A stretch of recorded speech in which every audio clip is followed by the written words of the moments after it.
আসসালামু আলাইকুম।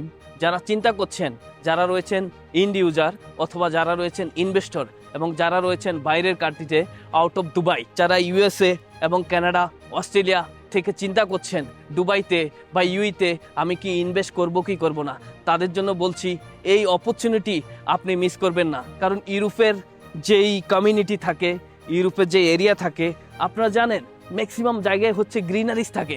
তারা সবসময় চিন্তা করে একটা জিনিস যে আমরা কি দুবাইয়ের মতো বা ইউএর মতো জায়গায় ওই রকম গ্রিনারিজ বা গাছপালা সমারোহ এগুলা কি আমরা পাবো কি না। তারা সবসময় কনফিউজ থাকে এবং আমাকে বলে থাকে, শিয়াব ভাই আপনি সবসময় ভিডিওতে তথ্য দিয়ে থাকেন, কিন্তু আমরা এমন একটি কমিউনিটি চাচ্ছি যেখানে গাছপালা থাকবে, পার্ক থাকবে, রিটেল শপ থাকবে, আশেপাশে সুপার মার্কেট থাকবে, কফি শপ থাকবে, রেস্টুরেন্ট থাকবে, যা যা রয়েছে সব কিছু থাকবে। আমরা যাতে ইজি অ্যাক্সেস পেয়ে যাই, তাদেরকে বলবো this is the right place to invest right here. এবং আমার কাছে কিছু লিমিটেড ইউনিট রয়েছে যারা মাসার 1 এবং 2-তে ইনভেস্ট করতে পারেননি।